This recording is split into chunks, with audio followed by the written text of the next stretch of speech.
Et oui, on retrouve tout de suite Et si c'était ça le bonheur avec Faustine. On commence comme tous les jours par son billet d'humeur. Je sais pas si vous êtes déjà fait la réflexion quand vous arrivez chez quelqu'un pour dîner, mais l'apéro m'a toujours paru très révélateur de la personnalité de l'hôte de la maison. Par exemple, chez moi, plutôt gourmande et généreuse dans tous les sens du terme, c'est important qu'il y ait plein de trucs à grignoter dès que mes amis passent la porte d'entrée. Seulement, n'ayant aucun sens des proportions et étant capable de préparer une centaine de petits fours pour 4 personnes, il n'est pas rare que les invités soient déjà écœurés de nourriture avant même d'être passés à table. Surtout que moi, mon truc, parce qu'on a tous un petit truc question apéro, c'est le pâté. Oui, je sais, c'est glamour.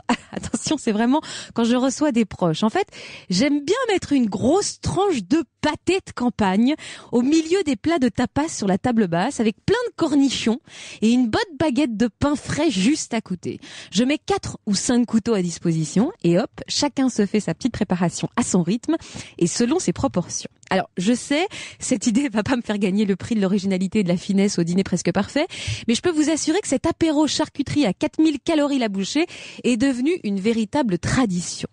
Mais attention, il y a pire que moi, question diététique.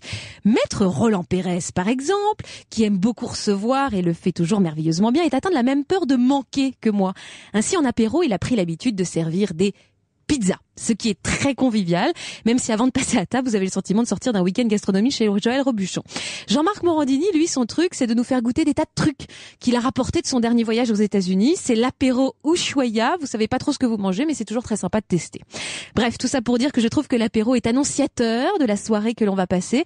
C'est comme dans un mariage, hein. Si tout le monde danse avant même de passer à table, vous savez que c'est gagné. Maintenant, une fois que ça c'est dit, je ne peux pas terminer cette introduction sans préciser que selon moi, ce qu'il y a de meilleur dans la vie, bien avant un orgasme, recevoir le prix Albert Londres ou une rediff de Love Actually à la télé, ce sont les Munster Munch jambon fromage.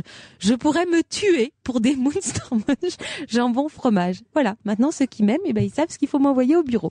Je suis un as de l'apéro. Bienvenue dans Et si c'était ça le bonheur, l'émission qui fait du bien et qui croustille sous la dent.